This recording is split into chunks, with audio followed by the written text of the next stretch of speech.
And I just turned around and I hauled ass out of there. I was done. I wasn't dealing with that. The hypocrisy of the cult is one of the things that turned me away the quickest. When I turned my headlights on, it turned and looked at us. And one of the things I remember the most were the eyes were glowing red. I see an orb of light. It is just circling these steps like it is waiting for me. And he begins to tell them that he saw a UFO. They're basically like, what are you talking about? That's 7 foot up on a tree, peeking around it. And that's where I saw the top of the muzzle, nose, and the eyes. As soon as I made eye contact with this thing, it felt like death. Welcome back to Tinfoil Tells. I'm your host, Brandon Wright. Tonight we're going to be joined by my guest, Byron Jester. Byron is a practitioner of Magick and Radionics. He reached out to me to come on here and share some of his experiences and enlighten the audience of what he actually does. Before we bring Byron on, if you've ever had an experience or story you'd like to share, please reach out to tinfoiltellspodcast@gmail.com. Again, that is tinfoiltellspodcast@gmail.com. We'll get you scheduled for a future episode. You can also go to tinfoiltells.com and go to the contact section. Either way works, so just do what you got to do. We'll get something set up for a future episode. If you'd like to help the podcast to continue to grow, please continue to share it. The word of mouth is what helps the podcast continue to expand, find new listeners, potential new guests to come on here and share their experiences. Word of mouth is definitely the best way of helping us to continue to grow. You can also leave a 5-star review wherever you listen to podcasts at. And if you write out one, specifically like on Apple, I will read it and give you guys a shout out. 5-star reviews helps with the ranking. So if that's what you want to do to help out, it's definitely appreciated too. If you'd like to join the Patreon, you get early access to all of the new episodes once they're recorded, plus they're all ad-free. And there will be some bonus content on there too. It's worth checking out. It's only $1.99 a month. Do have a couple people that have signed up recently, so I definitely appreciate you guys. If joining the Patreon is not something you're interested in, but you'd still like to help the podcast, there is a donate button. It's down in the show notes. Make sure to click that. And if you do happen to donate, let me know, and I will give you a shout out on a future episode. Make sure to follow us on all the social medias. There is a new Facebook profile out there for me. It's called Brandon Tinfoil Tells. If you happen to see it on there, make sure to add me. We can discuss some of your experiences if you want to. You can also reach out to me that way about booking an episode of Tinfoil Tells. But I think now we're going to go ahead and bring Byron on. Looking forward to talking to him. Hope you guys enjoy what we're going to talk about. Not so much into the whole Magick and Radionics, so it should be a very informative episode. I hope you guys enjoy it. So sit back, relax, and enjoy the show. I'd like to take this time to welcome my guest today, Byron. Thanks for coming on here and talking to me. Hey, thanks for having me on. Not a problem. You want to tell the audience a little bit about yourself?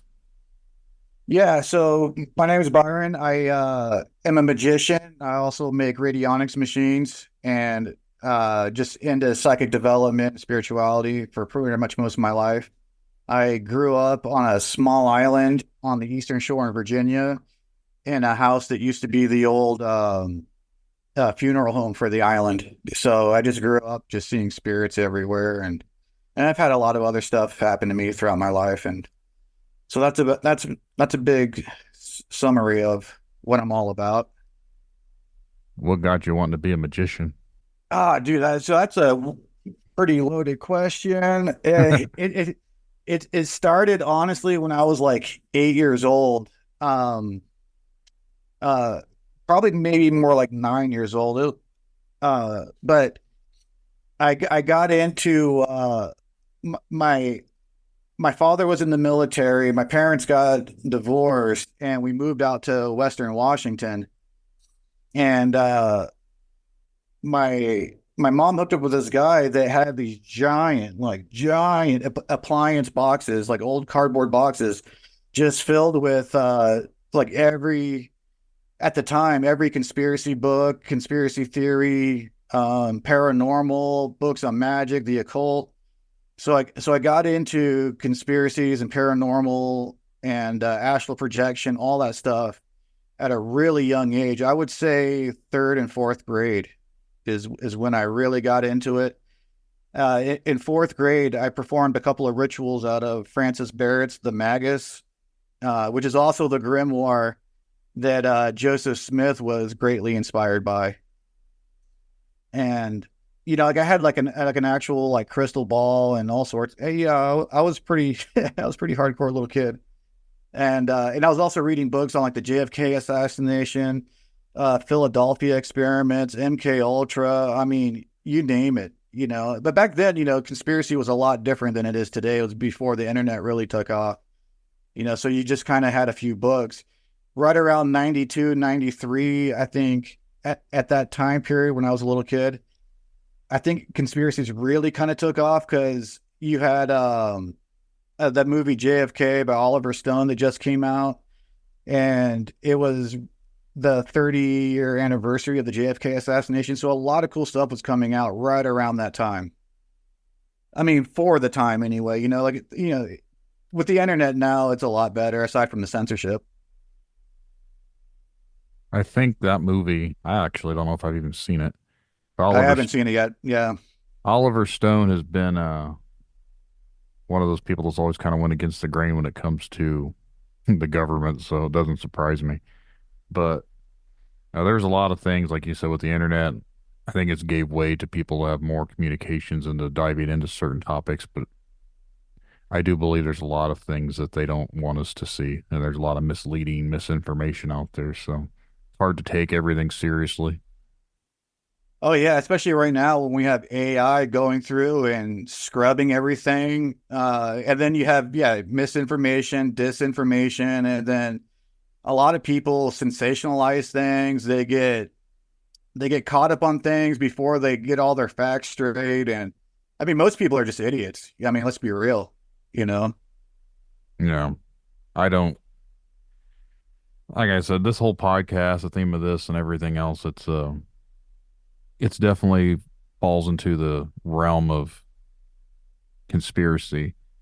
But there are Okay. so many conspiracies out there that are just, I don't know. I'm pretty sure it was made to be fake, but the whole birds don't exist. Birds aren't real Well, conspiracy. so I have a little theory about that, and I knew it was bullshit back because I mean they started saying that back in gosh, it was like 2008 or something. That's an old one, and they started saying that back in the day. But I think they might have been covering up for those weird like animatronic drones they have. Like I just watched this one propaganda film on Amazon like a year ago, and it had to do with like this Muslim terrorist, and they were spying on him, but they were using like a weird like moth or like locust drone to spy on. This is like like a propaganda film. You can tell the military industrial complex had a stake in, Hmm. and so I do think they're using nowadays these weird little like drones that are like really small, really hidden, to combat quote unquote terrorism. But so I wonder if they intentionally put out that misinformation to not only make truthers seem, ridiculous to normies, but also to try to kind of cover up the the technology they were working on at the time. Yeah, I've Because read, this I read movie just some, came out. I read somewhere before that, and of course, our government was blaming the Chinese because that typically that's who gets the brunt of it, China or Russia. But Yeah. that they were saying that there's birds that aren't really birds now, they're drones, and they look like real birds that fly around. That's what China's been using on their own people to spy on them. So they assume that that's what they'd be using over here on us as well. I think that might be part of where the whole birds aren't real thing happened, but I think that was all made as just a joke, and it just kind of spiraled from there, and people actually like believe it, which again, I have chickens. They were baby chickens. They've grown up into big chickens. They lay eggs, and I eat the eggs. So I'm pretty sure that birds are real. At least mine are, I hope. It's not that I don't know what I'm eating. Yeah, homegrown eggs are the best too, by the way. Homegrown eggs. Once you get used, like once you get used to organic, you can't go back, and eggs is one of them. Yeah. you know. I'm not really a big egg fan. Like I eat it on certain things, but I'm just not I don't know. Like scrambled eggs about my go-to. Yeah. Well, with the bird and the drum thing, I do think it's probably something they're working on. I don't know how well and perfected it is, but yeah, but they're saying like all birds are fake and everything, and I doubt it's even a workable technology yet. It might be a little bit, and it's probably a little expensive at the moment. But I'm sure, like I said, like this propaganda film that I just saw on Amazon. I mean, they were portraying it as like something they're already doing. Yeah, I'd have to. You know the name of the film? I forget what it is, but basically they do a drone strike on this terrorist and they kill this innocent little girl, and it's just they're trying to make it seem like the ends justify the means, and it was like just a straight up propaganda film to justify, war in the Middle East and all that. Yeah. It's really new. It's only a few years old. Well, if you figure out what it's called, let me know sometime and I'll check it Yeah, out. I'll send you a link for it. Yeah, I'll send you a link for it if I can find it. Okay. But yeah, if you want to go ahead and dive into your experiences, we can do that. Yeah, let's do it. So let's see. I guess to really get into it, when because Magick was something I kept putting on the shelf, and especially because at the time there wasn't a lot of good books on it, and the Chaos Magic books from the 70s, that was something that really kind of opened it up a little bit more because they were breaking down, separating, like the folk superstition and religious superstition from it, and breaking it down into a technique and trying to isolate and see what works, and chaos magic is named after chaos mathematics. It was popular in the 70s. But, so before the internet really took off, I didn't even waste my time getting a computer until like 2006 because the internet really wasn't even that useful and computers were really expensive. And I was also a musician, so I was busy doing stuff in the real world anyway. But the thing that really sparked, like really lit a fire under me with magic was when someone put a curse on me. And because there's this big misconception with magic, and for the longest time, I just thought it was like law of attraction. I already did good, like manifesting things.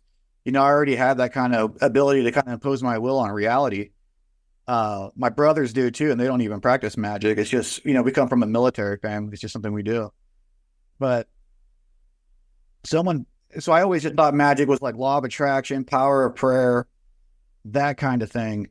And when someone put a curse on me, that was when it was like, wow, this is something really, really physical. This isn't just, a placebo effect, if you will, and even if it is a placebo effect, if it works, it works. You know what I mean? Like, who cares what the mechanism is? If you can get it to work and it works for you, then do it. But when the curse got put on me, all of a sudden it was like a tornado of chaos, and it was like real physical things. Like birds started flying to my window. They started flying to my window when I was driving the car. All this bad stuff started happening to me all at once. And then these omens started happening, like 666 kept popping up everywhere I went. If I went to the store, my change bag would be 666. I'd get a receipt. I mean, it's everywhere. It was just this tornado of chaos. And you could feel this entity like just hunting you down. It literally reminded me of the movie Predator, like it's there, but you can't see it, but it's there and you can Like feel it's it hunting cloaked. it.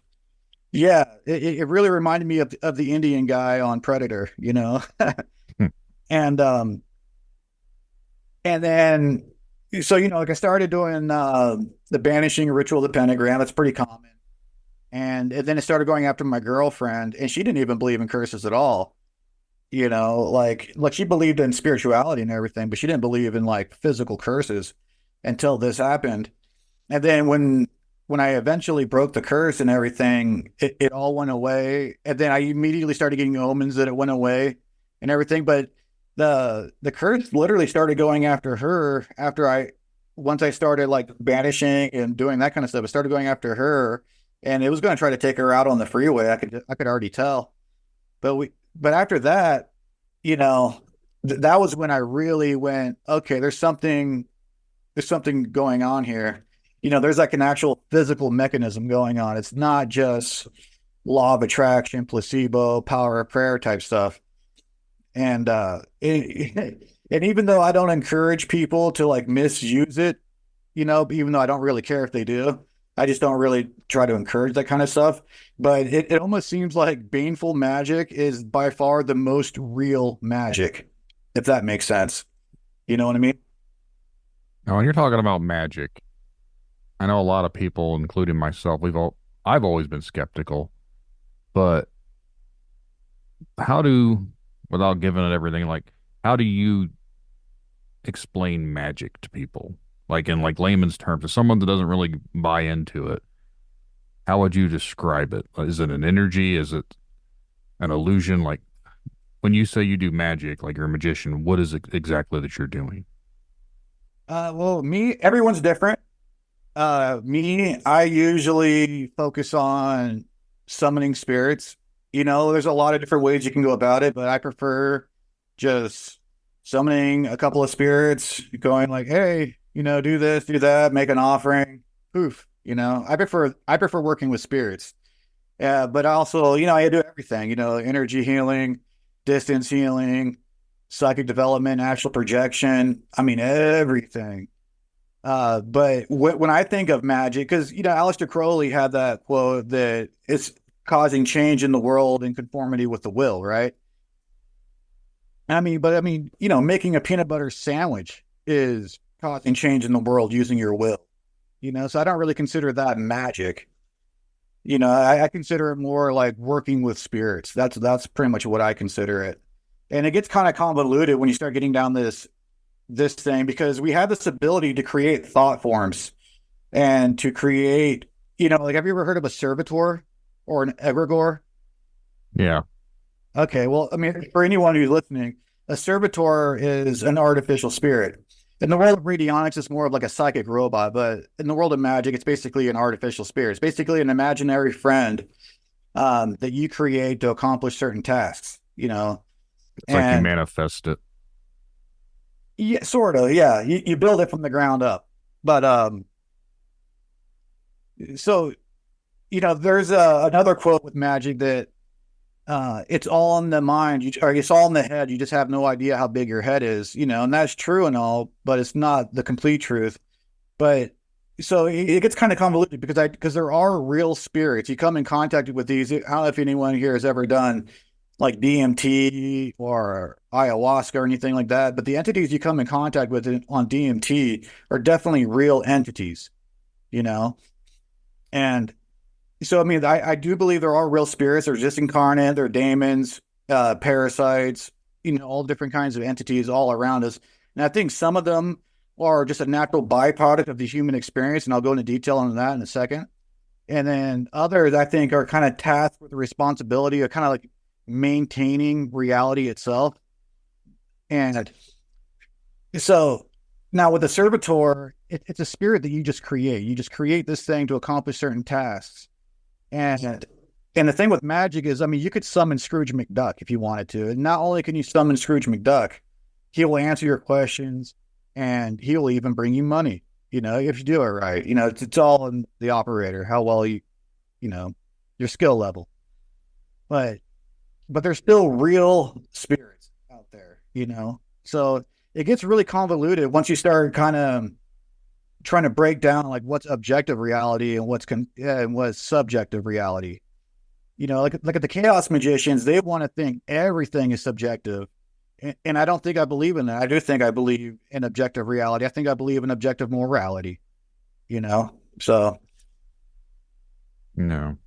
So that's all a bunch of stuff that I'm not 100% familiar with. So I don't really have lean one way or the other with it. But when I think of magic, I think we've all been bastardized by what we see on TV. And it's more or less like, oh, street magic. Someone walks down there and pulls a card out, this and that. Like that's when someone says magician, at least for me, that's kind of what I've always like. You have your David Copperfields or your Chris Angels or whoever the hell's out there doing it now. But to me, those have just always just seemed like tricks. not so much anything real as in spirit realms or manifesting anything. Like to me, that just seems like they're just pulling some kind of a illusion. Yeah, and well, yeah, I mean they're definitely illusionists, but some of those magicians I do think are actual occultists. Chris Angel is one of them. I have that feeling Chris Angel actually does real magic on top of his stage performance. And I think that's probably where he gets some of his inspiration from. A lot of ventriloquists are doing the same thing where they turn their dummy into an actual entity. They turn it into like a servitor so it becomes alive, so they can actually have like a more organic back and forth with it. Mm-hmm. Like you're seeing a lot of that now. Magic is it was really starting to blow up from 2014 till about now, and it's starting to get censored a lot. Yeah, so I think it's going to get censored more in a little bit, especially AI algorithms keeping up with everyone. Because here's the thing with magic, how I mentioned it, there's a quote that's all in your head. You just have no idea how big your head is. Well, that's true, but here's the thing: you can use magic to accomplish stuff in someone's life 3,000 miles away. They don't even know you exist. Magic is so real, you can use it to kill people, and people do it all the time. Like every black magician and every sorcerer worth his salt has a legitimate kill count. And it's something to be mindful of when you have disagreements with some of these people online, and so it doesn't get any more real than that, so then you got to start thinking about like, what's the mechanism, what's causing this? And I don't think particle physics can explain it at all. That's why I think we need to go back to field theory and the ether. Because here's the thing: if I create a thought form in my head, how can that thought form create change in your life 2,000 miles away from you right now?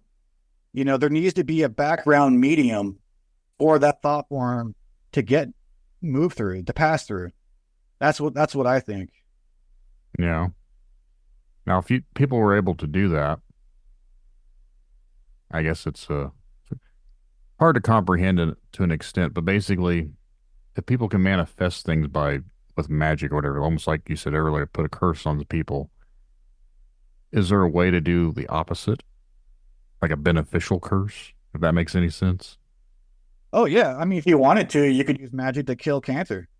Have you heard of Dr. William Bankston? I have not. Well, he's a college professor. I think he might be Ivy League, but it's a big college. It's not like a community college. He's a college professor, and he had this shoulder problem his whole life, and some energy healer healed it for him in 1 minute, like 5 or 10 minutes, however long it takes to do an energy healing session. I don't know what kind of the guy was practicing, but anyway, the guy healed it, and William Bankston did not think it was going to work. Then all of a sudden it worked. And he's a scientist, so he was stuck with this concept of what do I do with this now? Because a lot of people in the science community would probably just cuck out and pretend like it didn't happen at all, or just think that, I just got lucky, because skeptics have this thing where they kind of use skepticism as an excuse to be an idiot. I don't know if you've ever noticed that, but a lot of them do that.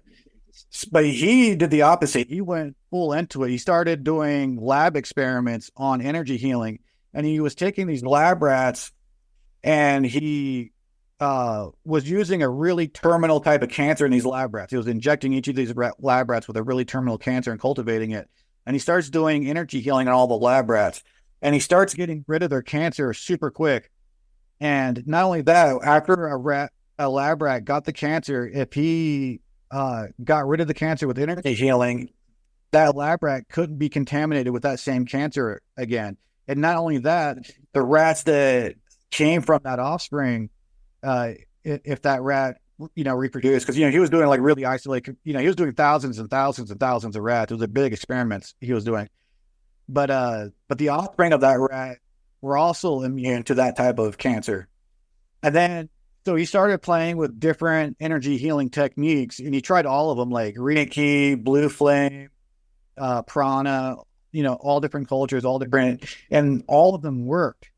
So then he started practicing on just taking pictures of the rats home and doing energy healing on the rats through pictures. And same thing, got the same results. The rats' cancers would go away. So then he started doing energy healing on their water bottles, just on their water. Same thing, the cancer went away. They couldn't get that same cancer again, and the offspring from that rat couldn't get that same cancer again. So he just started doing all these crazy experiments, and they're all well documented. But apparently, he's not even the first one to do it. When he started doing the experiments, he found other people's research that were doing it. And so he was like, science says there's no data for this stuff, but there's like thousands and thousands and thousands of pages of data, peer reviewed, like they just don't want to acknowledge that it's real. But here was the interesting thing about it, because he explains that power of energy healing is more of like an exchange of information. But he also thought that the power of healing was more on the person receiving the healing than the person giving it. And another thing that he found in these studies was a more lethal and terminal cancer was a lot easier and faster to heal than just like a benign tumor. Benign tumors would shrink a lot slower, but if it was like malignant and it was going to kill the rat, it was easy to get rid of. Way easier. So I thought that part was really fascinating. I don't think mainstream medical or science or anything like that will go that route, though, because I think cancers and diseases and everything else they have, they're big money makers and they don't want to go out of business. But if you can go to someone that they can treat you with some sort of energy healing powers or anything like that, to me, it's kind of puts the industry out of business. And I don't think that's good for the money-making schemes that I think they do with the medical field. Yeah, plus they want us dumbed down and sick and useless and feeble, And you got to look at the medical industry like the last few years, like in 2020 when all that stuff went down. Like they were calling vitamin D and vitamin C pseudoscience. I mean, that's how ridiculous, the medical institution is, especially in America. I just shake my head anymore. Like I don't. It's not worth going down if I start talking about certain things that it gets me flagged and banned from YouTube. So yeah, I'm not going into it. I'm well aware of it. So I try not to even go down those routes when it comes to medical stuff because I don't need their bullshit coming on here trying to say that I'm spreading false information when in reality they're the false information. But whatever. Oh, I know.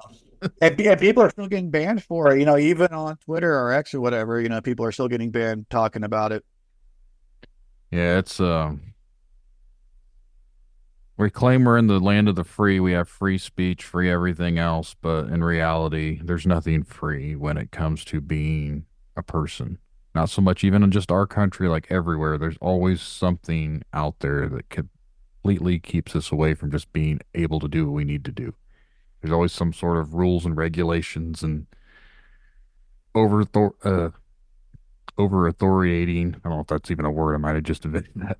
But something that's overreaching us basically to keep us down because they don't want us to be unified. They don't want us to be intelligent. They don't want us to be healthy. They just want us to be what we are right now. And that's just cog in the sprocket, cog in the machine, turning the wheel, whatever it is. Yeah, work, buy, consume, die, Yep. But so yeah, Dr. William Bankston, I think everyone should check that out just because it's like legitimate scientific experiments done on energy healing. And that's basically the same thing as all other forms of magic. Distance healing and astral projection are really similar because, once you visualize the person in front of you, you start zapping them with energy. I mean, you're there in the room with them. The last like few years, I recently moved out to Utah, but when I was living in Western Washington, I was working in a bar, and which was like the perfect brooding ground to get good at magic and radionics, all this stuff. But I remember there was a few old timers that came to the bar and they got sick and they were in the hospital and everything. One of them was on his deathbed, old man Don, and I did energy healing on him, used radionics on him, and brought him back. He came back to the bar and had a few more drinks, But when I started zapping him, doing the distance healing on him, I mean, suddenly you could see the entire hospital room. It's sort of like, and people that are into soul travel and astral projection, they talk about this too, remote viewing.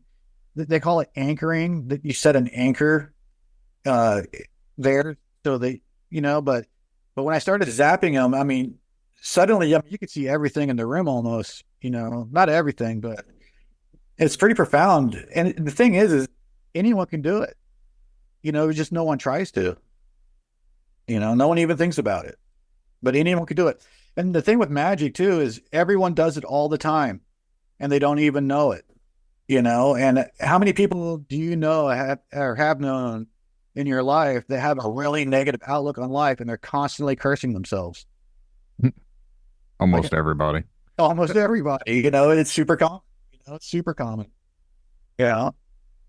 I could say the same thing about myself. I'm not so much, I don't want to be a negative Nancy, but I don't ever see a whole lot of positive. I try and say to be positive and encourage positivity with people, but at the same time, like, we all kind of know that life sucks.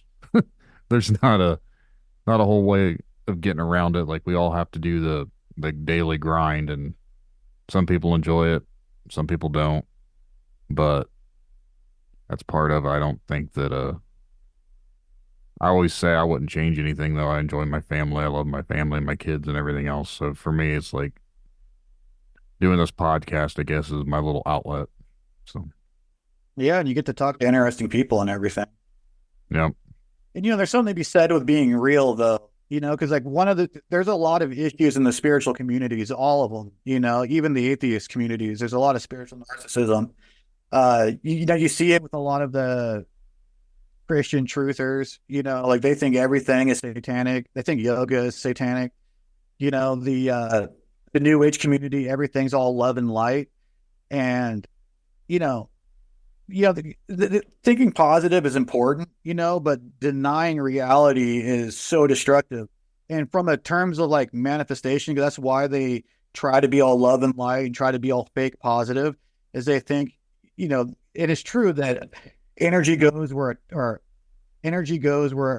where attention goes, but the real truth is what you resist will persist. Like if you deny certain things, you're just going to manifest them even more. Like what you resist is you're almost dooming into reality, and a lot of people don't understand that. And I mean, the spiritual, it's so weird that humans are so prone to it too, because like I said, even the atheists that don't believe in anything spiritual, like those guys are like pretty narcissistic too. You look at the Amazing Atheist, Richard Dawkins is a good one. That guy's such a pompous prick, and they just, and and the occult communities, you have the same thing. You have the armchair occultists. They're like know-it-alls, and they're the type of people that will like argue with you and send you like a 4-page essay on the definition of Elohim, and then black magicians. I think black magicians are probably the more real people in the spiritual communities, but even those guys, a lot of those guys are power hungry. They're edgelords. Especially the younger ones. The younger ones will curse you for no reason, just for having a disagreement with them, or just to see if they can. Some people are just trying to see like what they're capable of, and they'll just do it just for practice, Someone can curse me with the blessing of a lot of money so I can do this full time. Oh yeah. Fuck, I'll send you some blessings later. Just try to send me like a witness sample or something. Yeah. I'll totally do it. So and that's a good segue into radionics, I think. So radionics is a fascinating history. It originally came up in the 1910s, like around like 1918, I want to say. Dr. Abrams discovered on it. And are you familiar with Royal Raymond Rife, like the Rife machine, Rife technology? I've heard of it, and with Radionics, I had an app, and I don't remember where it's at now. When I got a new phone, I don't think I installed it again. But it would give you locations of high energy. It would pick out. I don't know if it was true or not. I went to a couple spots when I was at work, and I never really noticed anything like weird with it. But it was supposed to be like a Radionics thing. That was like some kind of app that had like an owl on it. I haven't tried any of the apps or anything. I would be hard pressed if they work, but I wouldn't be surprised if they did. But I don't know. It's just one of those things. I've never tried them, but So radionics was originally discovered by a doctor, Dr. Abrams, and later on, a bunch of doctors started getting into it and they started developing it. And what they started, they started not only treating people and healing people with radionics, but they were also diagnosing them. And um, what happened was the FDA here in America found out about it, and basically through most of the doctors in prison, some of them died in prison. It was a really serious thing.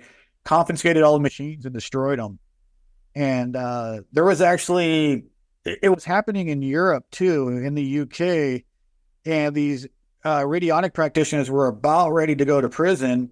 And as luck would have it, if you want to call it luck, it's kind of a morbid luck, but the judge's wife happened to have terminal cancer. And at the time, 1920s, cancer was definitely a death sentence, like you had a 5% chance of surviving it or living a certain amount.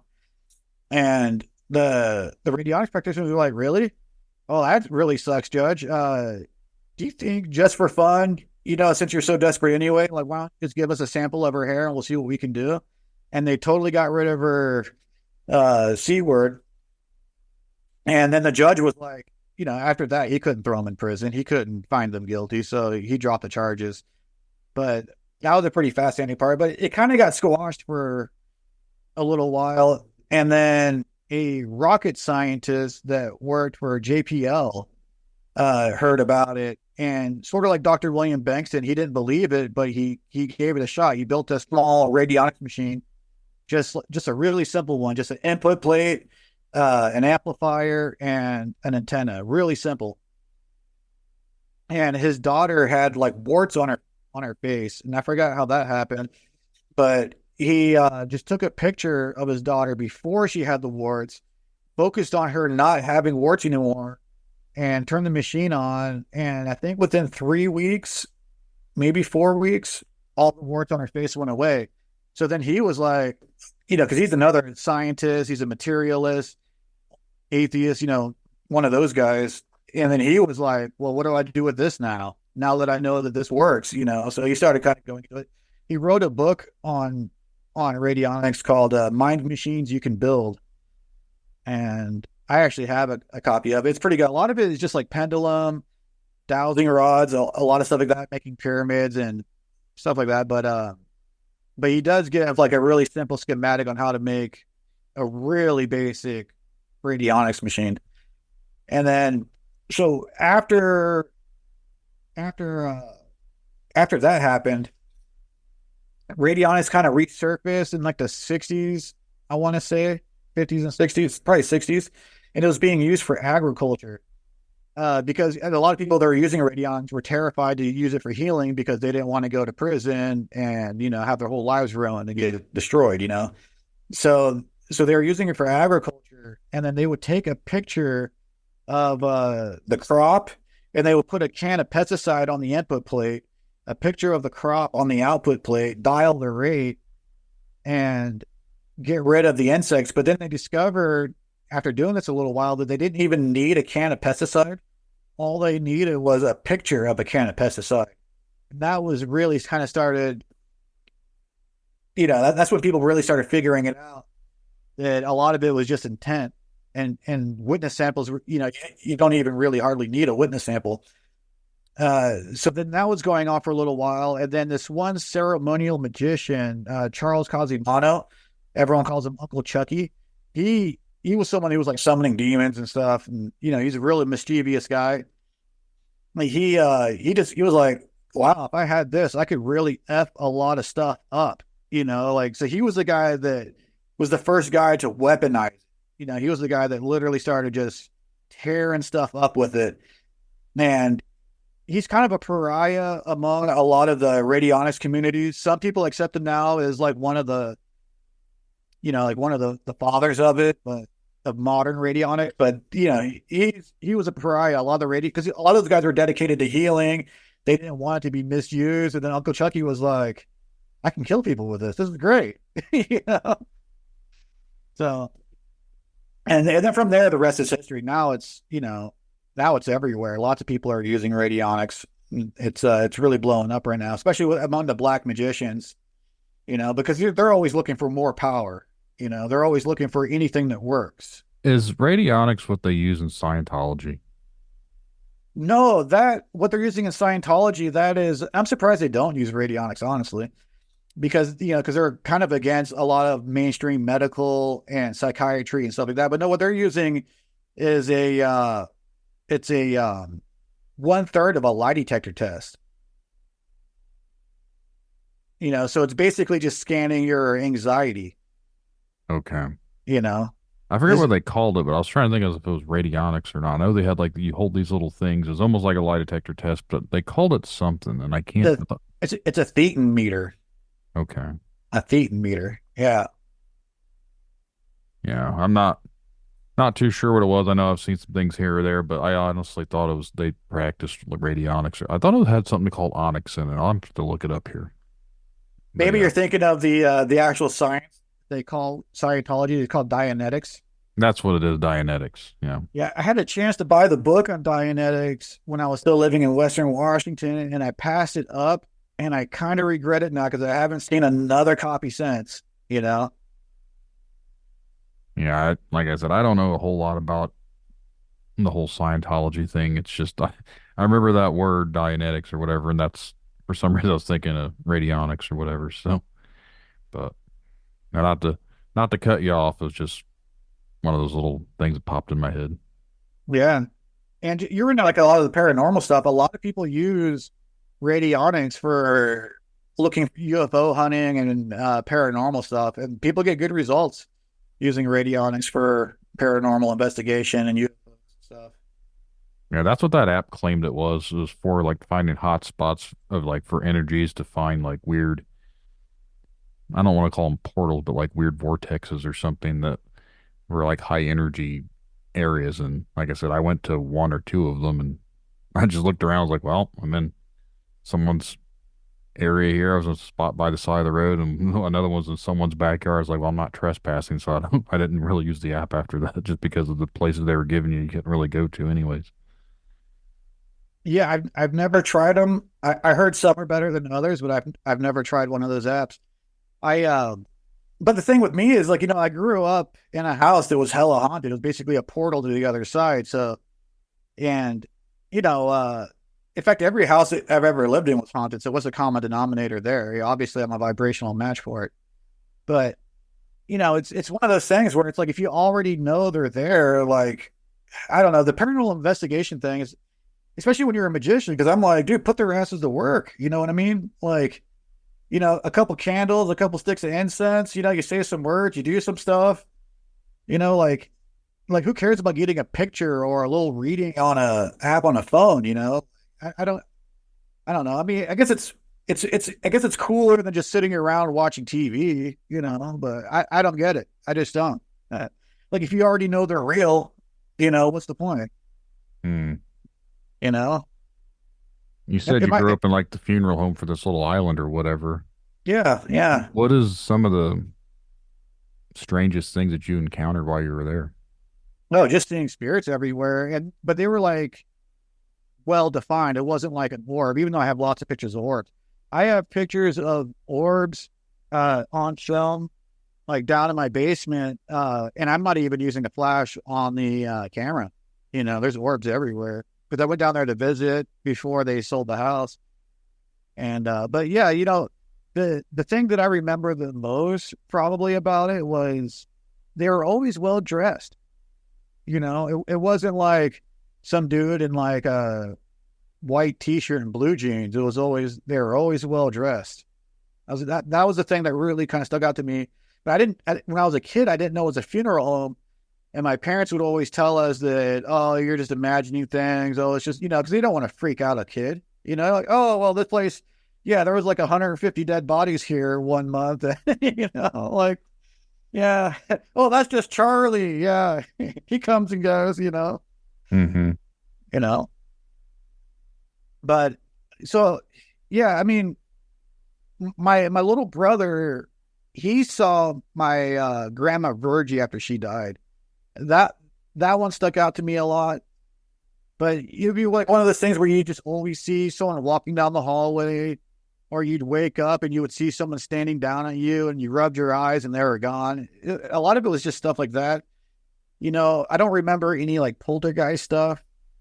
And, but, like I don't know how psychic you are or if you tune into that kind of stuff or if you're around, but I mean, I was on Google Earth. I was looking at the house of Google Earth and the house is completely empty, but you can still see the ectoplasm just oozing out of the house. Like you can literally tell the house is haunted from the street on Google Earth, And like I said, people still see my grandma rocking on a rocking chair there, even though the house is empty and there's no rocking chair. They don't even know it's my grandma. I do. Is it because you're more open to this stuff? You think you're more sensitive, then you're able to see the things that other people can't see? Yeah. Yeah, a little bit. When I was, and there was a little while there in my late teens and early 20s, mid 20s, when I was drinking a lot to try to shut it off, and it almost kind of made it worse, really. And it's one of those things, you can't just run from your problems, because as soon as I quit drinking, it's like, yeah, it was still there. It didn't go anywhere. But yeah, I do. So I grew up on that island in Virginia, but I also grew up on this military base. And this military base was kind of an offshoot of Norfolk, Virginia, which is, a lot of naval intelligence is there. And Virginia has a lot of intelligence going on there anyway. I mean, that's where the CIA is. You're right next to DC. You have Norfolk. But I was living on this military base, and I was going to elementary school. And it's really bizarre. So I used to always go out of body as a kid, and I would always dream what was going to happen to me before it happened to me. So there's a lot of days where I would just wake up and I would know certain things that were going to happen that day because I just dreamt about it. But in this military school, they would pull me out of class, and I was the only one that got pulled out of class to do this. But they just started scouting me for fucking something. I don't know. But they would have me take all these weird tests. And a lot of it was like how well I could keep a secret, if I would carry out a mission, even if it was wrong. It was like all these really, and I never thought about it, but it would happen all the time. And I would always know when they were going to pull me out of class because I would dream about it before it happened.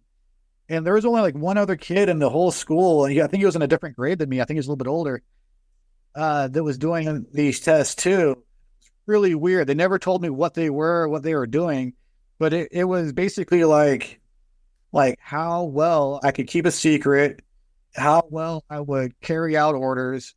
Like if I would do the wrong thing or something that I thought was wrong, even if it was part of a mission, it was really bizarre. And I never thought about it at all. Because when it really started ramping up, like I said, my parents got divorced. I moved out to Washington. And I just never thought about it. And then like around like 2012, 2013, I'm just sitting there. I was like, that was really weird. And no other school I went to ever did that. And so I don't know, man. But yeah, I always had that ability, I guess. I have a lot of air in my chart, even though I'm a Taurus. But I am naturally clairvoyant. I can see auras. I can definitely see energy. I can see I could definitely see things, but for the most part, at least, I don't know, because I always thought everyone could, like I never paid any attention to it. I always just thought I just thought everyone could, I didn't think there was anything special about it at all, So I don't see certain things and anything like that, but I've said before, I'm kind of skeptical, so I'm wondering if I'm just not open to certain things because... Oh, yeah. Well, first of all, the last thing you ever want to do is tell yourself it's a coincidence or it's just your imagination. Nothing is a coincidence. I'll guarantee that. Never tell yourself it's a coincidence. If you tell yourself it's a coincidence, like if someone put a curse on you and you told yourself it's a coincidence, you're probably going to die or you're going to get really messed up from it. Like, never tell yourself it's a coincidence. Every time I've ever told myself it was a coincidence, I ate it. You know what I mean? Yeah. I I've recently been saying I don't believe that there's coincidences. So Yeah. There's not, and the gut is always right.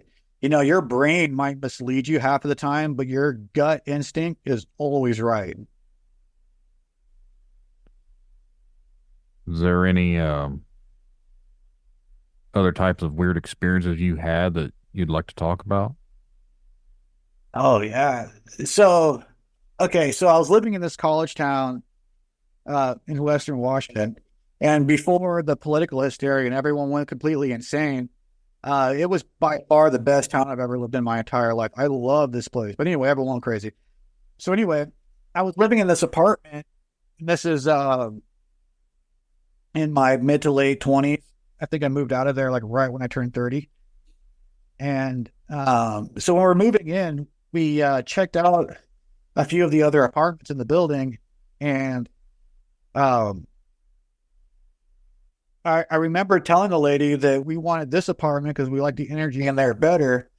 And her eyes got really big and scared, and she turned like ghost white, like she saw a ghost, and she was like, "Really?" And I remember thinking, like, "Why, did someone die in there or something?" I actually remember thinking, did someone commit suicide, right? And so we take that apartment, we move in, don't think anything of it, and like me and my girlfriend, we start fighting a lot. I started drinking even more. My face started changing, like it's one of those things where you start looking in the mirror, you don't even recognize yourself. Like your face looks different every day, and so a bunch of stuff, a lot of stuff happened in our relationship. This is before that curse got put on me, and I really started taking it up a notch, you know. And I remember this one night we smoked some DMT. Have you ever done DMT? I have not, no. Well, you totally should. You should probably try it like 30 or 50 times in your life. Anyway, so we smoked some DMT, and we see this slightly overweight lady hanging from a ceiling fan in the dining room, and we don't even have a ceiling fan in the dining room, by the way. And we're on the top floor, and it wasn't like a bad trip. It was just like part of the background, and didn't really. I mean, we definitely thought something of it. We started piecing things together right after we saw that because it was crisp and clear. It was like real, it wasn't like a bad trip or a distortion or a hallucination. You were seeing like a legitimate photograph almost. And I remember when we were moving out the apartment when we got our house, and yeah, it was crazy. So when we're moving out, I noticed that every single apartment on the top floor had a ceiling fan in the dining room, right? Mine was the only one that didn't have a ceiling fan on the entire top floor.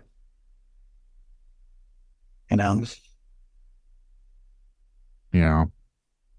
No, So I when it comes to stuff like that, and I've said it before, I'm kind of I wouldn't say straight edge, but I don't partake into a lot of things, so it's nothing that I'm really familiar with. I've had other people that do it, and I've talked to people that do it, but it's not really anything that I can relate to one way or the other.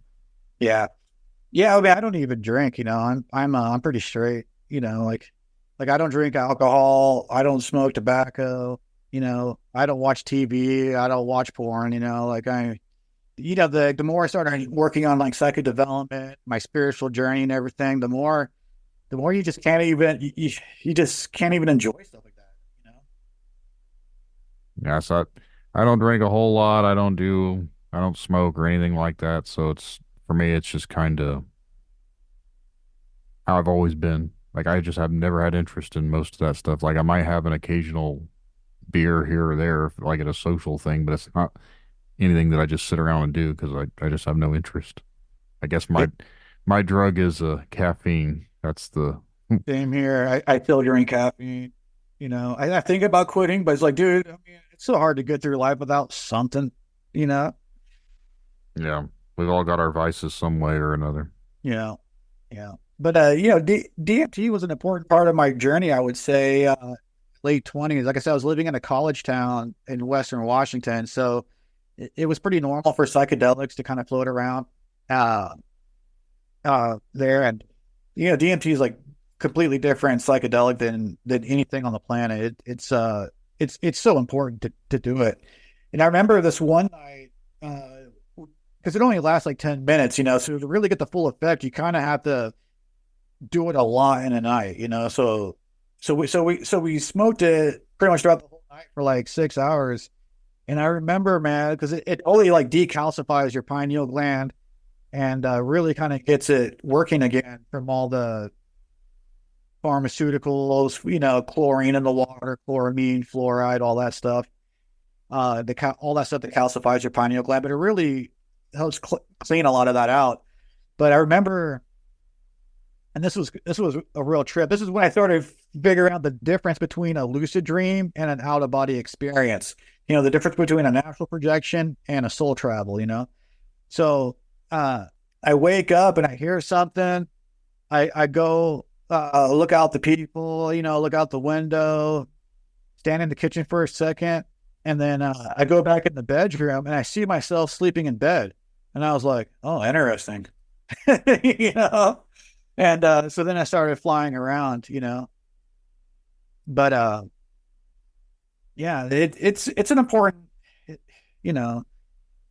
like I don't do anything now, but it was definitely an important part of the journey when I was in my late 20s, living in a college town. I didn't. My college town is I stayed at home and I went to the community college, so I didn't go anywhere super fancy, and I didn't even finish college. But I mean, here I am now, world famous podcast. Yeah, dude. I mean, college is almost a waste of time. Like I said, I was living in a college town. I can't tell you. So at the time, minimum wage was $10 here, right? I can't tell you how many kids I knew that were only that had like college degrees, like 2 of them, even maybe even 3, that were making $12, $14 an hour. I can't tell you how many kids I knew that had ridiculous college degrees and they were making peanuts. But on the flip side, everyone I knew that went to tech and trade school are making $30 to $60 an hour. Some of the IT guys are making, like 100, closer to 100 or something. But it's just so funny. Like I knew so many people that had these, $500,000 in student loan debt, like 2 fucking degrees, and they're making $12, $14 an hour. That's why I stopped going to college, because when I was going, it would have been 2004. But basically, they said that when I graduated, I could probably get a job for one of these companies at like $8 to $10 an hour starting out, and then eventually make more once you work your way up. I was like, I'm already making that much. So why am I going to college in this field to start off making the same amount of money I'm making now? So I stopped going to college, and then now I'm in a career job to where I make a pretty good living. So I was like, well, you don't always have to have a college education just go get yourself a skilled trade and go from there. Oh yeah, when I was first working at that bar, that was in the county just south of the college town that I was living in, and there was a kid there. He was from the same college town, Bellingham, Washington, and he had an awesome degree in political science, and he's sitting there like cooking in a kitchen for $12 an hour. I couldn't believe it.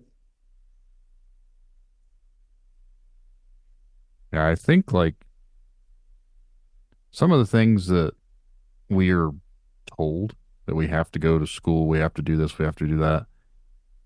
I also believe it's just another way of keeping everyone down to an extent. Yeah, you're getting an education, but you're already going to be in so much debt to repay for that education. And then the jobs you get, like with me, everyone that I knew went into like business management or like some sort of computer things. And all these people that went to these schools are now struggling to find work. Like, it's about ready to get worse too once AI starts taking over a lot of these jobs. I think like I work in the construction field. My job's not going to go out of style because there's always going to be construction in the sense of what I do road construction. Yeah. There's always going to be something out there for me to do. And people in the medical fields, like there's certain fields that aren't going to go out but like everyone that hopped on the computers and everything, like you just said, eventually that computer that you're working on is going to replace you in general. Oh yeah. Uh, there's a lot of celebrities now that instead of paying a lawyer $1,000 an hour to answer one or two questions they have, now they're just using ChatGPT and they're saving that money, you know. But I mean, it's happening. We're going to see a lot of marketing, a lot of animators, everything, is all going to be taken over by AI here, literally 1 or 2 more years, maybe 5 tops. I use AI right now for artwork purposes. It it made the artwork, if you can see it on the screen right now. It made that, it made the logo. And when I've used it for music purposes too, like I just tell it certain thing. It doesn't sound that great, but when I've made like little clips here or there with music behind them, it's all AI. I was like, I'm just going to embrace our overlords now. So maybe when they take over, they'll spare me. I don't know. Oh yeah. But I even have an interview with the Google chat bot. Really sad around Halloween, and some of the stuff that it actually was talking about is kind of creepy. You can't do that now. I've tried it again, and they've put some restraints on it. He won't have open discussion with you about the rise of AI. But Yeah, it's coming, and the thing is, a lot of these people are overeducated and they're not useful at all, you know. I've not to dog on anyone, but I feel like, at least from my experiences in this field that I'm in, people that come in educated, they have a good sense of what the job is supposed to be, as per what the book says in black and white. But when you get out into the real world of the field, it's not always going to be black and white. There's a Yeah. lot of things that you encounter that aren't written in that book. So education's good. Experience is a little better, I think. That's just my opinion. Yeah, it is. The one thing with having a degree, though, you can get a couple more dollars an hour for your starting rate, Yep. and that's about it, you know. Yeah. But I mean, living in the college town, I mean, it was shocking, and a lot of these kids aren't even that smart. Like, because I was moving from like an agricultural community to a college town, so I was like, stoked. I was like, oh man, everyone's going to be smart. It's going to be cool to have all these conversations with people. And it's like, dude, you can have a more meaningful conversation with a farmer any day than you can with someone in a college town. I mean, it's nuts. I'm But not too far from some of the college towns. We've got Purdue, not too far. We've got IU here in Indiana. We've got Notre Dame about an hour or so up north. And then there's Ball State, which isn't as big as the other ones, but there are some decent colleges in this area that, again, I typically am in Lafayette or South Bend area more than the others for work purposes. So I'm used to them. And okay, I don't really, it's funny because you mentioned like the minimum wage. Here in Indiana, the minimum wage has always been like whatever the federal minimum wage is. And I don't know if some of these places are paying them more than that, but $7.25 an hour, no one can survive on that. Like it's kind of pathetic to think about, but that is what it is here. dude, it's getting hard to survive everywhere. It's insane. That was one of the reasons why I left the West Coast. I mean, because you had the homeless problem. Fentanyl, when you go on a hike, there's like used needles everywhere now. It used to be completely spotless and clean and really nice. Cost of living went from like $1,200 for a 3-bedroom house to $3,000 to $5,000 for a 3-bedroom house, for rent. And I mean, it was nuts. And then you had the political hysteria on top of it. Everyone went crazy. And it really bothers me, the political hysteria, because 20 years ago, the liberals where I was at were really smart. They ate all organic. They were all about whole foods, raw foods, superfoods, natural cures, holistic treatments. The liberals in the 2 counties that I lived in fought tooth and nail to get fluoride taken out of the water, and they succeeded. There was no fluoride in the water in the 2 counties that I lived in because of the liberals. And then all of a sudden, they just completely went insane. And it happened in like 1 year. It was like, in 1 year, they were just nuts. You can't even talk to them anymore, and it sucks. Yeah. I feel like that's kind of everywhere, but It is, but I mean, in a hippie town in Western Washington, it was really noticeable, It wasn't as bad as like Seattle, but, and Seattle's gotten really bad too, it's crazy. And yeah, it's everywhere. It's nuts. And, I don't even know how people are surviving in some of these areas. Like I was making pretty good money, and with Magic and Radionics, like, so I had like a nice 3-bedroom house, large 2-car garage in a private community on 2 lakes with really crisp, clean well water, like the best water in the whole state. And, and I was able to do that with one income. But if I didn't have Magic and Radionics, I don't think I would have been able to pull it off on one income. right now, my wife does work. She'd been a stay-at-home mom for several years now because, like I said, I lucked out and got into a field that I should probably have a degree, but I don't. But I have the experience, so it worked out to where. Well, yeah, dude, construction's booming, man. That's a good Mhm. industry, and it pays a lot of money, especially when you start getting overtime. And yeah, Yeah. because some construction, I mean, I think it depends on what state, what industry you're in, but sometimes I think it's like over 8 hours is time and a half, and Yeah. and I think over 8 hours is double pay, and I think Sunday is always overpay, or maybe every I don't know, but If you're in the union, it's usually that way. I'm not unionized. I'm uh basically like a project engineer. I oversee the construction of projects. So it's basically anyone that's actually doing the labor, they're usually part of a labor union. So you could yeah, be a carpenter, an operator, whatever. Those guys, anything over 8 hours is time and a half. It doesn't matter if you don't work 40 hours, anything over 8 hours is time and a half. For me, it's everything over 40. So I have nice, to, so anything over 40 hours, I get time and a half. But we don't get a whole lot of overtime being in charge of the job. Kind of weird, yeah, but that's how it yeah. works. I mean, it's still a good job, Yeah. but yeah, so going back to radionics and magic and stuff. When I was living in Washington and the lockdowns happened, the bar I was working at got hit really hard. Uh, but with radionics, I got to the point because I have a bunch of, because I make them, I have a whole lot of them. But I got to the point to where I could turn business on and off like a light switch. I was able to, and I mean, when I mean turn it on, you know, and, but I was able to save the bar, and I was able to make enough money to get out of Dodge, which was great. And I was able to manifest a house that's fully paid off, so now I can actually save money and get ahead and stuff. On the downside, though, I live in Utah. I don't know if you're familiar with the culture in Utah, but with how crazy the liberals went, I thought Utah would be a nice break.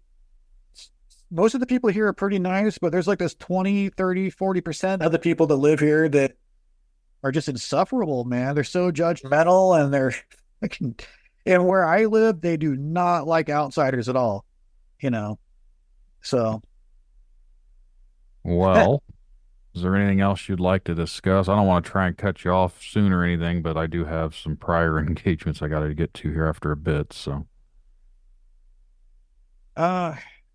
I don't know. We kind of trailed off a little bit there for a little bit. yeah, we did. So yeah, using magic and radionics, like I said, I was able to save the bar. I manifested enough wealth to get out of Dodge, to move out, move to a new state. Like I said, I was able to manifest a house that's fully paid off, so I can save money now, and that's a big part of the journey. Servitors were a part of that. Magic, radionics. Working in the bar was an amazing place to really practice a lot of this stuff. But for you especially, and for the viewers out there, I think you guys should give it a shot. And an easy way to see if magic works, one of the easiest forms of magic you can do that still works pretty well, is sigil magic. So I recommend anyone out there, there's a million videos on how to do sigil magic on YouTube. It's a little oversaturated. It's going to take you a while to find a good video because so many people have made videos on it, and some of the videos aren't very good. But So all you do is write out a statement of intent. When you're first doing it, you're going to want to keep it really simple. Some people will say use a sigil to see a purple pickup truck or a blue ball, something like that. I personally think you should try to use it for some type of pragmatic goal, but regardless, something that's going to stick in your head, something that is going to be really easy and simple to start off with. You write out your statement of intent, what you're trying to accomplish. Be careful how you write it out because you want it to work. Remove all of the repeating consonants, remove all of the vowels, take the letters that are left over, and you kind of make a symbol with it. And then and then you're going to take that symbol, draw it inside of a circle. I think circles work better because they concentrate the energy better. Charge the sigil as much as you can. You can just stare at it and focus on it, breathe energy into it, really, really let it sit into your subconscious mind. And when it's fully charged, you're going to want to burn the sigil, put it in like a plate or something, so you don't burn your house down. And then laugh kind of hysterically like a madman, completely forget about it. And then wait, then it'll eventually manifest. That's an easy way for people to get started doing magic and to see if it works. And sigil magic, super easy, doesn't cost any money, and it's one of the faster forms of magic that anyone can start practicing with. And most like corporate logos are basically a form of sigil. The Bluetooth symbol is a bind rune, is two different runes combined together, the Bluetooth symbol. I've heard that before.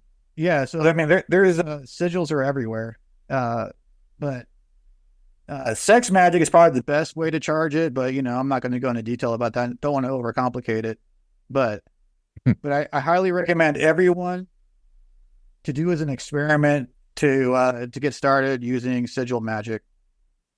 That should be number one, and then of course meditation, psychic development. A book that I recommend everyone get.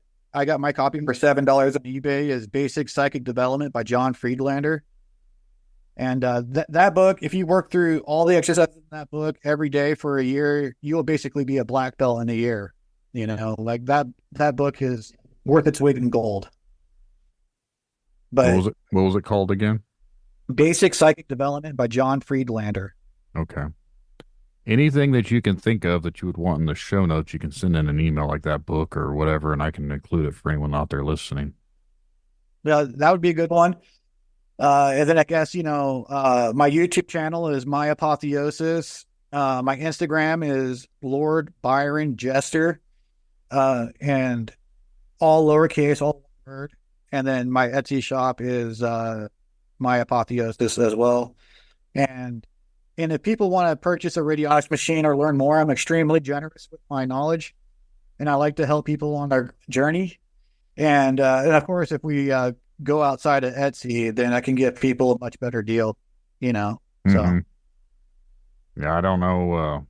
I'm not really familiar with Etsy. I almost tried to make one just for the podcast stuff because I eventually would like to get some shirts and stuff out there, but I don't know if I want to go that route. Like I tried another online retailer that did print on demand, and when I got my shirt in the other day, it was crooked. I was like, how the hell are you going to print something and then not be straight? Yeah. There's a lot of companies now that will print your stuff and sell it out of their own shop. But one guy in particular that seems like he has a really good company helping him, who's all about it, was it Scott Armstrong from the Rebunked podcast? Whoever prints his shirt seems like does a really good job. He gives really good deals. So that'd be a good guy to check into, but it's still worth setting it, because I hated Etsy and I still hate Etsy. I don't want to use them, but I get a lot of window traffic through them. Like people it's almost like Amazon where people just stumble on your stuff. So it would be a good advertisement for your YouTube channel, your Instagram, your podcast. Just even if you're only going to have like 5 items on it, it'll still bring more traffic. So I underestimated that about Etsy. Like I said, I'm in the beginning stages of it. I don't really have a whole lot of free time here and there to if I'm not recording something, I've got other things going on. So for sitting down and actually having time to set it up, I haven't actually had the time to do that yet, but that's something I plan on doing here relatively soon. Hopefully by the time this episode is up airing, there will be something out there. So if there is, it'll be in the show notes. But yeah, Okay. whatever you would like to have in the show notes, like I said, just shoot it to me in an email and I'll copy it and I'll put it all in there so anyone can get a hold of you. They can get to your store, they can check it out and get in touch with you if they want to. All right. Excellent. And I'll totally do that. And I guess just as we head out, I just want to remind everyone that, science and skepticism is not supposed to be an excuse to be lame, and same with spirituality, there's things you can do with it. So if you apply the scientific method to some of these techniques, you will see for yourself that they work. And just for everyone to just start embracing their God-given natural abilities and to just start embracing their personal power, and basically, like, the quote that I like to use the most is, the mind is a weapon and to keep it loaded. There's nothing special about this. Anyone can do it. We all have this innate ability to heal people, to carry out miracles, to manifest, to take out enemies. We all have this ability. Anyone can do it. Mm-hmm. No, I agree. I invite everyone to try it for themselves before they be judgmental about it. Like I said, I've always been somewhat skeptical, but I keep an open mind because I know that there are things out there that I don't know about. So just because I don't know about it doesn't mean it's not real. And I encourage everyone to keep an open mind. As part of this show is to present things and let everyone decide what they want to believe in. So, yeah, well, back in the day, the church was responsible for science, and they only focused on non-physical explanations for everything. And then science took over, and they only focused on physical explanations for everything. But I think if you combine the two, start focusing on non-physical phenomenon, but also the physical phenomenon of it, I think that'll take us a lot further in terms of our evolution as a species, and as a person. science to me, and this could be off base, but I feel like science is trying to prove things more so than what they do now. Like, it's no more, it's like they're basically here to say this is how it is, and they should still be evolving. But instead they don't try that. Like, we don't know everything that there is, like you just said, with spirits, with different types of things. Like, we look into different energies, this and that. Science doesn't really seem to be that way, at least not in the mainstream that we're aware of. Maybe they're doing it behind the scenes, but to me, it's like we're always told trust the science. But if you look at what science is saying, there's a lot of things that go unexplained that science doesn't even look into. It's like they no longer look into things. Yeah, well, science, there's trust of science, which is, the actual definition of science is not trusting the science. That's what science really is, the scientific method. But it's, it's one of those things where science, especially because they won't allow the ether or proper field theory back into the discussion. But, science can't explain what light is and how light works. They can't explain what a magnet is and how magnets work. They can't explain really what electricity is. There's like all these basic fundamental things that make up our reality, and they can't even explain it. They can't even explain how solar panels work because they won't even acknowledge the fact that the sun is electric in nature, and that the earth is electric in nature, and it's one of those things. Like, think about it. Like, people think light is a particle or a wave particle duality. Like, turn on your light. Do you think particles are coming out of your light bulb and filling the room? Do you think electrons, neutrons, and protons, like particles, are going through the power cords, traveling 100 miles to get to your house? It's so ridiculous on the face. Where do these particles come from? Where did they go after they get used up? It's obviously not a particle. But but because they won't allow the ether back into the discussion, Yeah, it's one of those things. Are you familiar with the ether and why it was removed from science? Yes and no. You'd like to explain it to the audience because I'm sure not everyone Yeah, knows.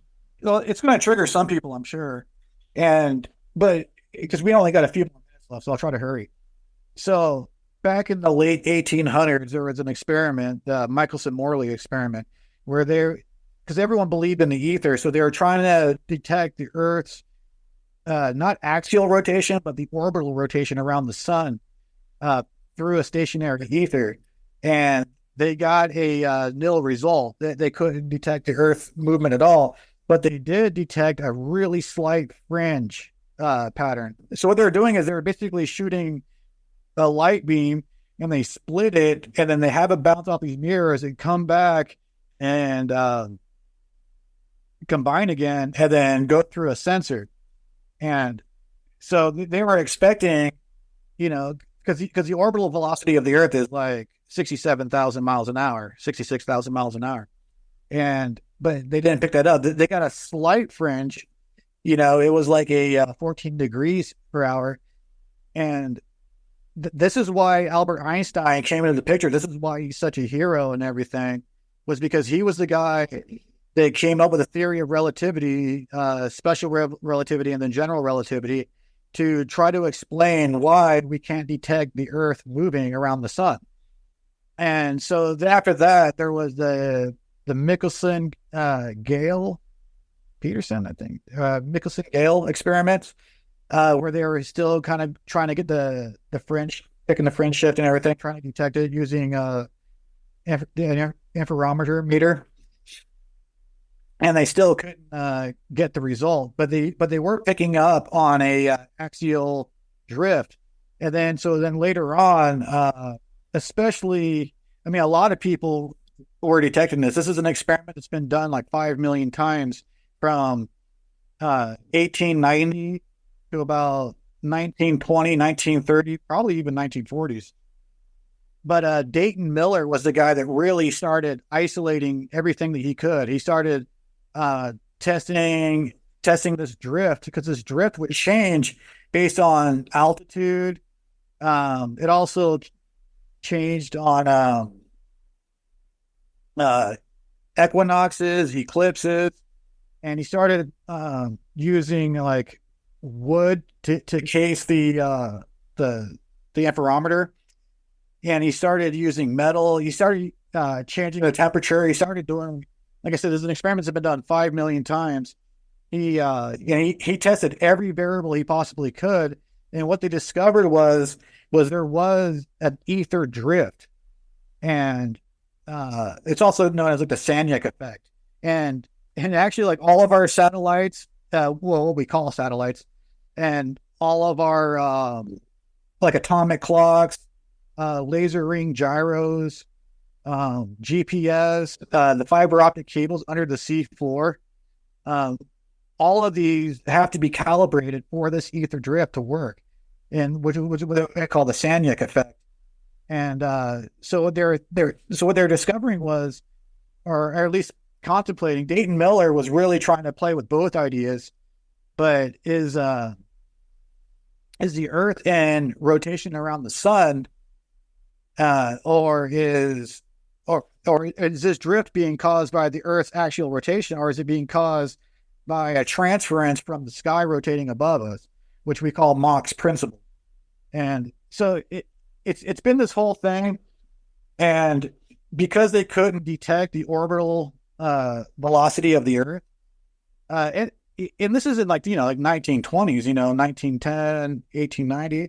I kind of feel like they scrapped all of physics for no reason. I kind of think they could have waited a little bit longer, done more experiments, and, before they just scrapped all of our physics and came up with special and general relativity, to try to explain why we can't detect the Earth moving, but that was basically it. So they removed the ether from the discussion back then. And you hear these people, and especially because like not all the flat earthers, but some of the flat earthers have adopted the ether, and they're trying to use it to debunk the globe. And so because of that, a lot of the people that are on the scientist cult, you know, are really adamant about trying to get rid of it, and they just kind of regurgitate these what do you say, narratives. You know, they just say these things, like they say that Mickelson Morley didn't detect the ether, that they detected the Earth's orbital velocity, but they didn't detect the ether. It's not true. If you actually read the book, it's very clear. Einstein's very clear about it. You know, Einstein straight up says there is no optical or terrestrial experiment that has ever been done or can be done to detect the Earth's orbital velocity. Like, he straight up says it when he's talking about why he came up with relativity. You know, it's just straight up. And so basically, because of the whole like geocentrism, heliocentrism debate that's been going on, like really ramped up recently in the last, 5, maybe 9 years. That's about 10 years now. Yeah, about 10 years, but it's so messed up because they scrapped all of our physics, over this argument. And it's just crazy to think where we would be at now if they didn't do that. And so, especially with light, like light has to be like an excitation of a background medium, just like I was saying with Magick and Radionics. There has to be a background medium for it. And the thing with light is there is a preferred direction that light travels. Light, because of the ether drift, light travels faster from east to west than it does from west to east. I've never heard that before. Yeah, and it totally debunks relativity on its face. And it's a fascinating one. And the geocentrism crowd is kind of split into two camps. You have the topographical plane geocentrists, which are basically flat earthers. And those guys are kind of have their own little subgroups. But then you also have like the neo-Tychonic system, which is like, it's more of like an old school geocentrism where the Earth is a globe, but everything revolves around us still. We're still in the center. And it's a fascinating argument. And if you really want to learn a lot about the ether, you're pretty much just going to have to go to the geocentrists about it, because those are the guys that are putting in the most work right now about the ether. But there's a bunch of top physicists talking about it now, but it's just, like I said, it's not a lot in the discussion. A lot of these guys are talking about the background medium, but they won't even use the word ether because, they want to get their papers published, Mm-hmm. Yeah. So I've interviewed one of the flat earthers main people, and who was that? David Wise. Okay. I wasn't a flat earther. I don't really say I'm a flat earther now, but I do have questions about certain things. A lot of the things that we're taught, especially with space, I always kind of scratch my head about, just because distances and everything else. Like the other day, they discovered that, the universe is bigger than what they actually could have ever thought of to be possible. They just discovered this because of they've seen traces of more universe out there. I was like, what? The thing that cracks me up is like whenever there's a holiday coming up, NASA will put out, like for Halloween, they had the sun shaped like a jack-o'-lantern. And then another Halloween, they had like an asteroid that looked just like a skull that was going to collide with Earth. And, they're always just putting out such fake garbage all the time, and people eat it up. Yeah, I'm not a big fan of NASA. I know that might rub people the wrong way, but I've said it before. I don't think they ever went to the moon. No. It's impossible. It's impossible. It's ridiculous. They supposedly just went back a couple days ago, but no evidence. Why was there almost a 50-year hiatus from attempting to go to the moon? And once they stopped going to the moon, and was it 72, they claimed they destroyed all of the capabilities and technology and research of how they got there, so they could never go back because they didn't want to fall into the wrong hands. What? Yeah, back in 1999, and I probably saw this book out. It was actually like the year after, like 2000. But back in like 99, it was a 30-year anniversary of the moon landings, and they put out these books, these big, beautiful books, like these HD, like double slick or high gloss, whatever you want to call it, pictures. Like all the pictures of the moon landing, and super HD, really big book. These books were being sold for like $20, but it probably cost about $50 to publish them. These are like really big, nice books. They were selling them at a loss. No doubt in my mind, they were selling these at a loss. But I remember, because that was the first time I actually seen, I was like 17, 18 years old or whatever, 16 years old when I first saw these pictures. And when I saw them in this book, I was like, dude, those are totally fake. Mhm. Like I was a kid. I didn't need the internet. I didn't need to have to go and research it. You could just tell by looking at the pictures that they were fake, that they were done in a studio. Yeah. It's just nuts. I always say, how did they make the phone call from the moon? Yeah, Like, Richard and- Nixon calls him. And that's Yeah. another thing, like all these people want to talk crap about Richard Nixon. Now he's like this evil, corrupt president and everything. He's the only president that's ever landed on the moon. The entire moon landing thing was it. And then, not only that, all the original astronauts that were supposed to land on the moon, they all ran their mouths talking about how it was impossible. The technology sucks. NASA's a fucking joke. And they were all killed. All of them were killed. Yeah. It was like 6 of them ended up dying. Like I said, I don't think we ever went to the moon. Some people can agree to disagree with me. You're not going to change my opinion because there are so many things that don't add up about the moon landing, but I've talked about this on other episodes. I don't want to dive into it, but who was recording when they landed on the moon? Like when the first guy took his first steps, Neil Armstrong or whatever, or Buzz Aldrin, whichever one it was, took the first steps on the moon. There was already a camera guy down there, or there was already a camera recording him coming off the thing. And then they made the phone call. I was like, I didn't know we had FaceTime on the moon back in 1969. Like, how did the signal reach the moon? How are they watching it live? Like, none of those capabilities. They didn't have the satellites back then. Like, none of it makes any sense. Yeah, the thing that looks really bad to me is when the lander takes off from the moon to go connect with the space shuttle again. Like, that's the part that looks so bad. And then the camera pans up. Like, who's panning the camera?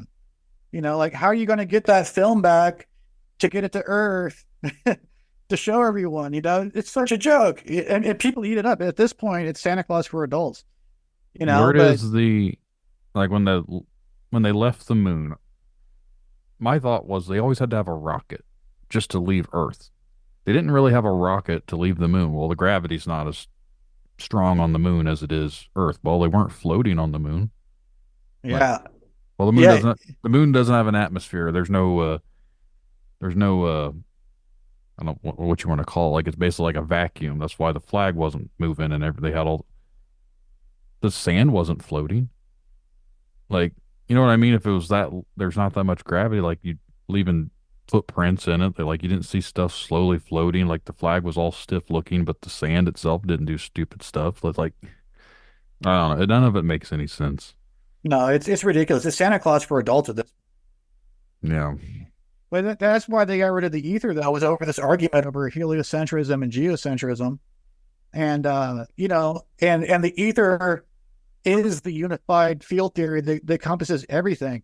And I don't think it's a better explanation of light, magnets, electricity, and that stuff's super important, but also spirituality. I think it explains astral projection, out-of-body experiences, the nature of the soul itself, and then like radio waves and stuff like that. Everything is basically a perturbation of the ether, visible the light spectrum, So basically like radio waves, microwaves, light waves are all the same thing. It's just a different frequency, like a different cycles, a different excitation of that background medium.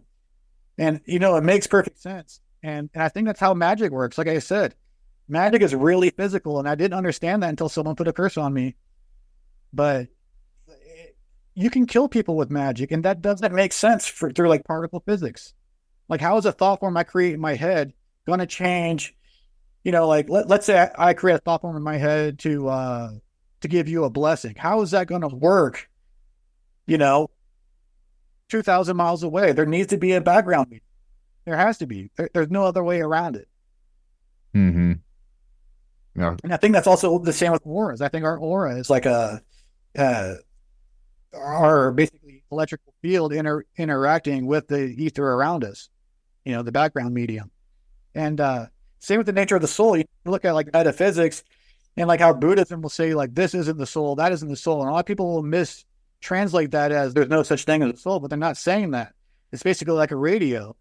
The radio is not the signal. If the radio dies or the batteries die, which is what happens when we die, that signal still exists. It's just not being received by, the appliance anymore, the material. So it's almost like one of those things where when you start looking at the ether in terms of like creation, it also explains astrology so much more too. But when you start breaking it down, it's almost like our consciousness and our soul and everything that makes us who we are is almost, again, a perturbation of this same background medium. It's just like a radio, like our bodies is not our soul. It's not our consciousness. It doesn't come from there. It comes from this background medium. Our brain is just the receiver. It's just the antenna. I think that's a lot of things that we, as people, seem to forget about. And I've said this before, like, I think like someone's inner consciousness, like your mind, your inner voice, or whatever you want to call it. I think that is what the soul stems from. But what would that actually be? How are we all connected? And again, I do believe, like what you're saying, it is something to do with ether, and we're all connected in a certain way. It's a different plane, it's a different existence, but for whatever reason, mainstream does not talk about it. Yeah, well, that's one of those things where once you start adding the ether back into the conversation, suddenly heliocentrism is back on trial, and geocentrism is suddenly like a valid argument, So it's one of those things. That whole paradigm is falling apart really fast, Like NASA can't do anything without people seeing how fake it is anymore. Like everything they put out, people are just ripping it apart. They can't even have comments on their YouTube channels anymore because everyone's exposing them, Yeah. I've noticed some of the videos crack me up too. Like when they're supposed to be floating and some things are floating, but if you look off in the background, some of the things that probably could be floating aren't. That doesn't make any sense. Do you see the one where they're on the ISS and they have like a beach ball or whatever, and they go to pass it to the other guy and he drops it and it just drops on the floor, and they all reach down like, oh no, they try to pick it up and then they realize that it's live, and then they all like sit back up and pretend like it didn't happen. Yeah. I've seen one where I saw one where they're kind of floating around, and it shows like they're trying to make other things float around, but like behind them, they zoomed in on, there's a pencil sitting on the desk. So why can everything else be floating and they're floating, but a light pencil couldn't be floating? Yeah, there was one where they had a glass of water on the table. Yeah. How's that going to work in zero G, None of that makes any sense. And I've seen stuff. I've seen it before, and I don't know, you're not going to find on YouTube, but the guy was doing flips, like somersault or whatever, and he just collapsed and went right to the ground. Yeah, there's another one where the guy gets his leg caught in the wires. Yeah. It's so dumb. It's pretty bad. Anyway, I should probably let you get going, man. I had a great talk. I hope we can do it again sometime. And next time, I think I'll like write down some notes, or maybe you can too, so we can have like a more structured conversation. Yeah, typically my podcast, I try to just let them be free flowing. Sometimes they go off the rails, but it's conversation. Like I said, it's more or less I don't have an agenda. I don't have predetermined questions or anything. I just let it go freely. So at this point, I'm like almost 90 episodes in. If someone's going to have an issue with it, oh well. I kind of just like talking freestyle too. And I think it makes it more authentic, because I think that's what people are looking for. I think that's why TV is dying right now, I'm not here to push anything one way or the other. I'm just a platform for people to come on here and share their experiences or stuff they've researched or what they're knowledgeable about. I don't have any dog in either fight, so I'm just here. Yeah, it's cool you live in Indiana, man. I thought about moving there. We were looking at houses, and man, you can get some good deals in Indiana on property and houses, man. It is a cheap state to live in, but it is also a state that is not the greatest of states. So yeah, we're still very old school here. Oh yeah, well, dude, Utah, it's isolated. People here, they think cannabis is like a hard street drug. Like they'll cut your arm off out here for cannabis. That's what they do here too. Yeah, and like I said, people here, they don't like outsiders, and I had this job for a little bit. And it was a pretty sweet job. It was a good paying job. And it was crazy. There was this one 22-year-old kid, and I'm talking to him, and he mentions that his grandfather was a polygamist. His grandfather had like 20 wives and like 50 kids, you know. This is a 22-year-old kid, it's 2024, it was 2023 when I was talking.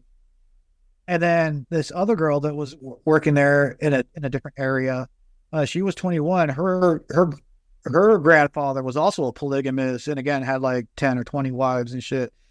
And it's nuts, man. Like, polygamy was still a well-practiced thing out here. And I'm in a small town, kind of by Wyoming, Colorado. But it's nuts, man. Like I said, polygamy was still going strong just like 30 years ago here, really strong. And so I don't know if you've ever heard about some of the like ritual abuse cases that have gone on in Utah and stuff. Utah is basically the ritual abuse capital of the country, but the kids was telling me, the 22-year-old kid, he was telling me about how, there's a lot of Satanists here and a lot of closet Satanists. And, he's going into detail about it. I don't know if you've ever looked into the David Hamblin and David Levitt case out here in Utah. But if we ever do another podcast, because we're running out of time, we should totally talk about some of this. I'm just like 20 minutes outside of Skinwalker Ranch. This place is a trip, man. Utah has this really weird, dark underbelly. And a lot of it gets covered up by the church. I just saw this one rape case. This guy was a nurse. He raped some chick 5 times while she was recovering from surgery. He would just like turn on her like morphine drip, put her in a loop, and the church totally covered him up and moved him to a different hospital. There's a lot of weird stuff here in Utah, man. Really weird, dark underbelly here. And like I said, a lot of closet Satanists. I think my dentist went to here, I think he was a closet Satanist. It's weird. It's a weird scene here. No, I'll definitely have you back on, and then we can dive into that, because that's stuff that I definitely want to hear about. Have you heard about that? The David Hamblin and David Levy case out here? Is that the, weren't they those super religious things? I forget what they were called. I know there was something out there. They were like this real. Well, they were closet Satanists and stuff, and they were like abusing children and stuff. And we'll go into it next time, man. It's fascinating and it's well documented. Hamblin's daughters literally wore a wire. This is back in like 2013, 2012. The original court papers for this, because he got busted again just like 2 years ago, right when I moved out here. Okay. But his daughters wore a wire and asked him, "Why did you do this to us?" And he admitted to it on a wire. So it's pretty well documented that some of the, and I hate using the word satanic ritual abuse, because most ritual abuse is like religious. It's not even like occult, And I think people have an issue when they sensationalize the Satan aspect of it, because then it makes people that are like occultists, it just, for whatever reason, it shish kebabs people's brains, and they don't want to look into it, and they think it's bullshit as soon as they hear the word Satan, which is crazy, because, black magic and Satanism, like, you are tripping if you don't think there are criminals, narcissists, and psychopaths that would be gravitate towards, at least some of them, that would gravitate toward that ideology. And how I mentioned before, you can use magic to kill people, so if you can kill someone and get away with it and not even break a law, it could turn you into a psychopath, even if you're not, because that's what power does. You know what I mean? Power corrupts. Yeah. And it's just one of those things, like, but for whatever reason, when people heard the word Satan, when it comes to these multi-generational abuse cults, it just shish kebabs their brain, and they think that it's just satanic panic. And I think most of those guys from the satanic panic were guilty myself, but that's just me. And that's a controversial subject for the occultists out there. A lot of people in the occult community can't hear it. They won't. I think the term Satanist, again, is just more or less to discredit and make everyone afraid. So yeah, it's sensationalized for sure. Well, Byron, it's been a pleasure. Yeah, Brandon, it's good. I will definitely have you back on here, and we can dive into all that. I'm sure the listeners will enjoy it. But before we head out one more time, do you want to let them know where they can find you at? Yeah. So on Instagram, it's Lord Byron Jester, and that is all one word, all lowercase. My YouTube channel is My Apotheosis, and but if you pretty much just look up like My Apotheosis or even just Radionics, it'll probably pop up pretty quick. I got a few videos on Radionics. My content isn't super great. I'm trying to make more of it. I prefer just doing interviews, so that's why I'm trying to get more interviews out there. So I can't thank you enough for having me on because it helps me out a lot. Yeah, And then my Etsy page, Etsy shop is also My Apotheosis. So. okay. But again, yeah, just send me whatever you got and I will put it in the show notes. So for everyone listening, you can go there and get in contact with Brian and check out what he's got going on. Yeah. And again, try it for yourselves. Watch some videos on sigil magic. It's super easy. Doesn't cost any money. Any idiot can do it. And again, remember, your mind is a weapon. Keep it loaded. There we go. All right, Brian. Well, we're going to head on out of here. So again, thank you and thanks for listening. Yeah. Have fun out in Indiana.